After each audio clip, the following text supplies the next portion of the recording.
do Blog Visuals no meio da cidade do vento hoje. Aqui estamos em Austin, no Texas, recebendo a banda sueca Beverly Kills. E eu vou fazer algumas perguntinhas para eles, que a gente vai ficar sabendo mais sobre a banda. Please introduce yourselves, each one, which instrument do you play and how you start playing. Not in the band, how you start doing music. Music probably has been a part of my life since, for at least as long as I can remember, really. I started playing guitar when I think I was 8 years old, and then I started my first band when I was maybe 10 years old. It wasn't good. It wasn't good at all, but we at least had a rehearsal space and a place to hang out. And then during my teenage years, I started a real band, having shows and everything. And I realized that I loved it, like having the creative space, with your best friends, hanging out. And then I met you guys, and then we started Beverly Kills. But I think we can pass that story along because everything is connected in some way. Yeah, and my name is Alma, by the way.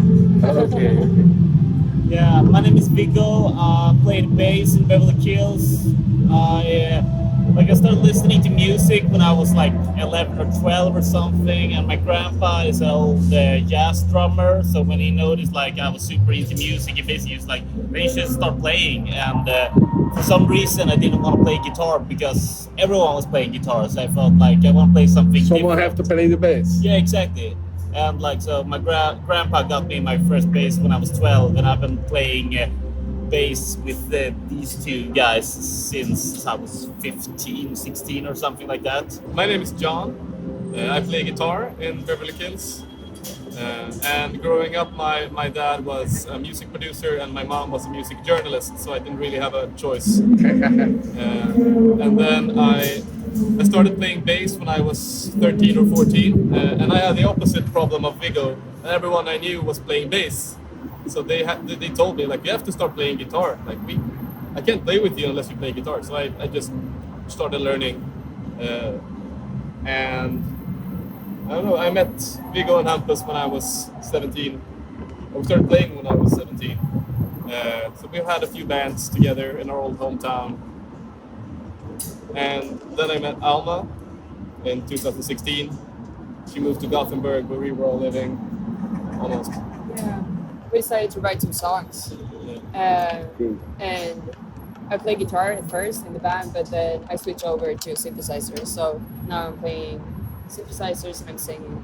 My name is Hampus and I'm the drummer. And my introduction to actually playing drums, I've always liked music, was actually from the video game Rock Band.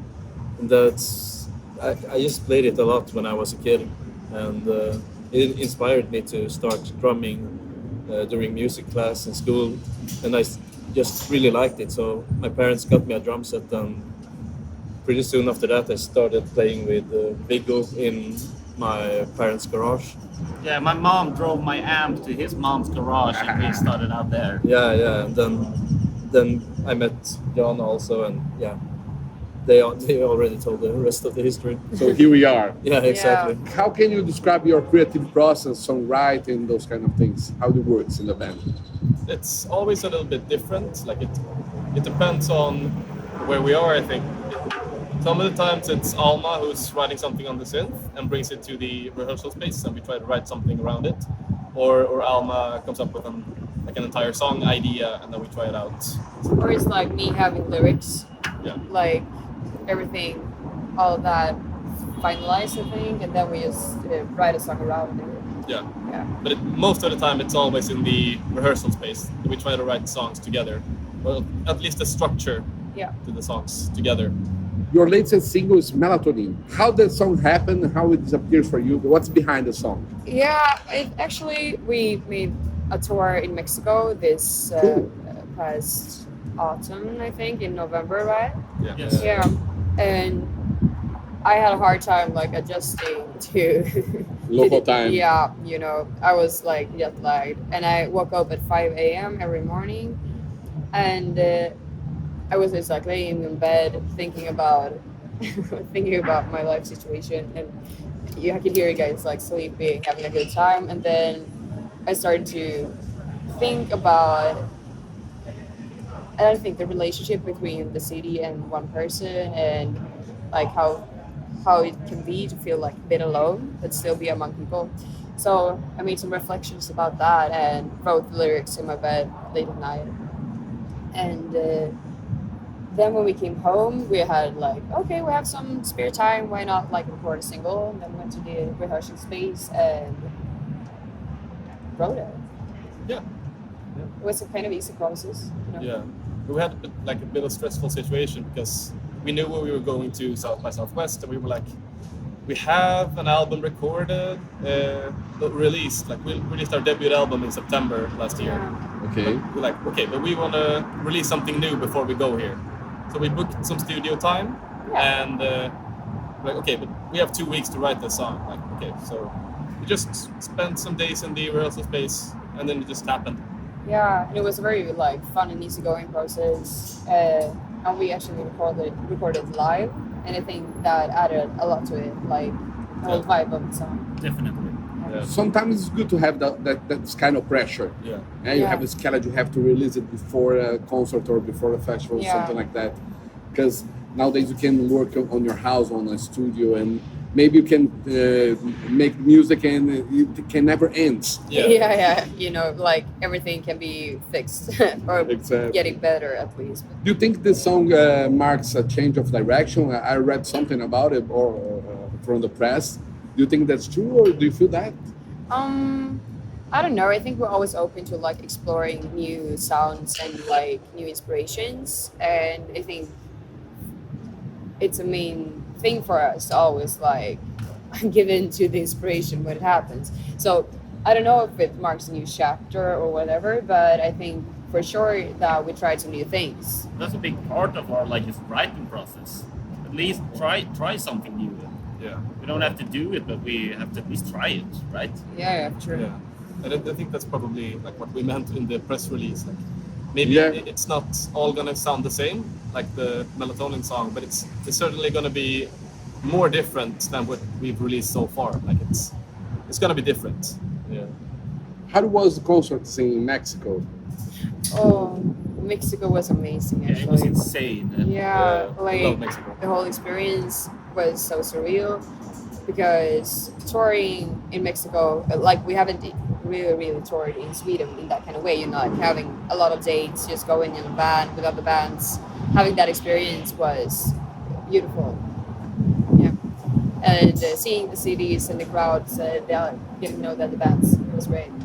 Yeah, the crowds in Mexico are very different from Sweden. Like, so warm, welcoming, always wanted to talk. Like even if there's 70 people in the crowd or if there's 350, it doesn't really matter. Like the energy is still the same.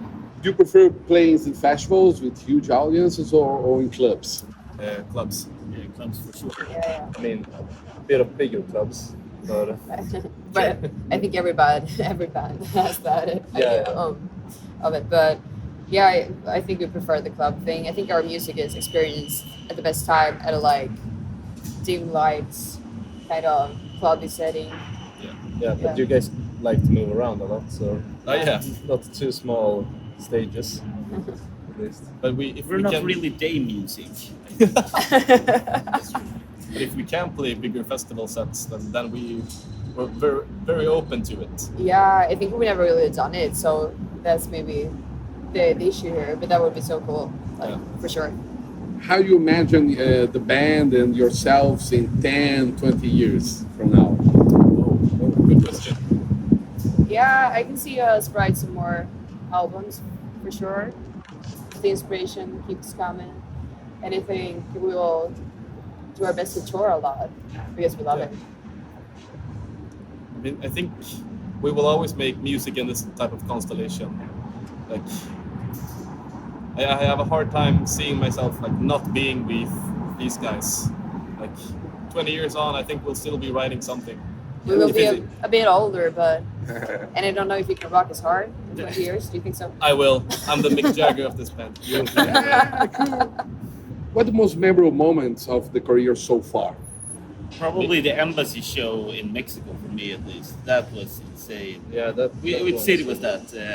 Querétaro. In Querétaro. Querétaro, Yeah, crazy there. in I know. Mexico. That was like probably, at least for me, one of the best shows I've ever played in my entire Oh, life. it was It during. wasn't on an embassy. Yeah, it was the Swedish embassy organized it with like Like a a museum, theater. like the museum of the ciudad, like the city museum. So it was like amazing museum, like big open spaces, amazing architecture, and I think it was free. Yeah, so it like was a free all-age show like on a Monday. all the kids, and it was Dia de la Muertos, so people had like sick outfits, and it was just like an amazing time. Yeah. But I would also say, actually, the show we had in Gothenburg last week, Yeah. because yeah, yeah. because Yeah, that was a sick show because we hadn't like really played for ourselves in that kind of way. We were the only band like headlining it, and it was a nice club gig. Yeah, it was the entire venue was packed. Like we've done a lot of shows in Gothenburg for the past 5 years, but there's never been that kind of response before. It was different. It was a Above expectations. Above expectations, For sure. And I felt like, oh wow, we're not really the small band like the kids that we used to be. We actually like We got grown something into it. going. And Something's going, something's happening. yeah, we're better musicians. I think that's it. You are the first Swedish band I interview in my life, and I have a curiosity about it because in Brazil it's also during the years so many bands from Sweden, Okay. from the 60s to nowadays. Yeah. What's the secret? What's going on there? There's something in the water. What happens in Sweden? There's actually like one theory about it. I read about it. Like it's based on like how much melody your native language has. Okay. Whoa. And like the Swedish language has a lot of like melody to it, and that's like one actual scientific theory. It's not like It's okay. it's not confirmed, but it's a theory. If I'm going to guess, I think it has to do something with the darkness. It's a lot of we have a That's lot of true, that's darkness in our It's either the lack of sun or the lack language. the lack of sun, and people use like I have to express my anxiety. No, okay, or like maybe our government likes to. Yeah, I have a police. theory. I read an interview with, I think it's one of the ABBA, Björn or Benny. Björn or Benny, one of them. He credits a lot of the communal music schools. Like we have so much education in music, like from an early age. Yeah. Like playing guitar or just playing a random instrument like the the flute or whatever, like going like every Thursday afternoon, like going to play an instrument from when you're like 7 to when you're 15. Like Yeah, a lot of kids do that. It's quite as common as soccer practice, probably, and it's quite cheap in Sweden also, so Yeah, people this is can funded by afford the it. government. So yeah, And the government funds the bands in a certain way to So- tour or something like that. Well, you can apply for grants and funds and stuff like that. yeah, it's not probably super easy to get, but it's still there, Yeah. and Very easy for younger bands. yeah, Yeah. because they want to support the grassroots culture. Yeah. What do you hope audiences take away from your music in general, from your latest music and Beverly Hills as well? I hope they find some kind of emotion, like some form of relating to music, like they when they listen to a song or seen us live, I want them to experience something, I've been touched. Yeah. That's so deep. I actually really want people to listen to music and have a good time. Like, I consume music in a lot of different moods, you know, and I think if our music maybe can like relate to somebody, that would be great. Yeah. What's the question that I should ask you guys and I did not ask? When are you coming to Brazil? That's the last one. No, I hope to see you bands playing Brazil. That'll be really cool. Beverly Kills, many thanks for the interview. I hope to see you in the concert during the festival to put some images of footage together with the interview. Okay? Sick. I think we're Thank playing you, right thanks there so much. across Thank the street. you. This was Yeah, so it was nice. amazing.